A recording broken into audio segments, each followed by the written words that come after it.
So you just got yourself a Yakima StepUp bike rack? Nice! Let's get this thing installed. These instructions are for the 2-inch hitch version of this product.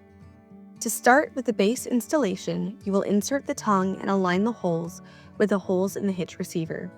Release the lever and fold the spine up. Using the included 8mm hitch pin tool, turn the bolt head on the tongue to secure the rack to the hitch, torqued to 8 to 12 Nm. Now, give your rack a little wiggle to confirm it's fully tightened. To assemble the trays, attach the front wheel cup to each tray with 4 M8 by 20mm screws and the 2 M8 by 70mm screws to the wheel cup bolts. Tighten to 5 Nm. To install the rear wheel strap, install the assembly and fasten with an M6 by 94mm shoulder bolt.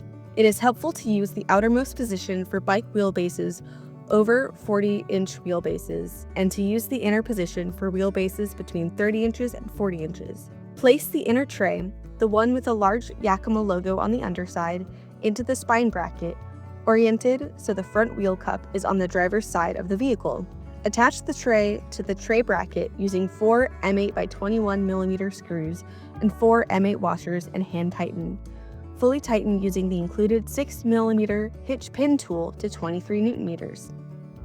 Next, we'll install the inner pivot arm. Maybe grab your glasses for this part. First, remove the foam on the hub and install the pivot arm onto the axle, rotating the inner cup so it aligns with the notches on the arm. Press to make sure it's fully seated on the axle. Install the inner cone, washer, and screw, securing the arm with a 6mm wrench. Note here that this will require effort to get through the thread lock, tightening to a minimum torque of 10 Nm. Rotate the arm to check for side-to-side movement. Tighten or loosen as needed. It should be smooth but not loose. Now, we'll install the outer tray. This is identified by the small side logo. Place the outer tray into the spine bracket with the front wheel cup positioned on the passenger side of the vehicle. Attach it to the tray bracket using 4 M8 by 21mm screws and 4 M8 washers, the same as the first tray. Tighten by hand, then tighten fully using the 6mm hitch pin tool to 23 Nm. To avoid bike-to-bike interference or to better center the wheelbase, trays can be repositioned.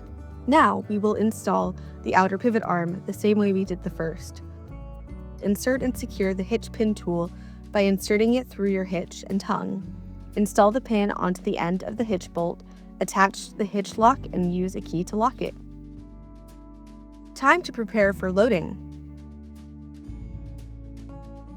Load your heaviest bike first on the inner tray.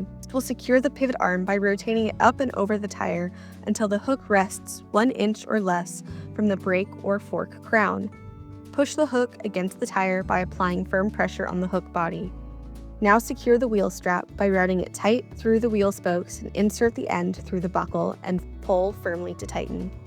Now it's time to load your second bike.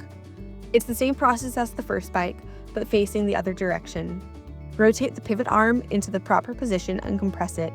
Feed the wheel strap through the spokes into the buckle and pull to tighten.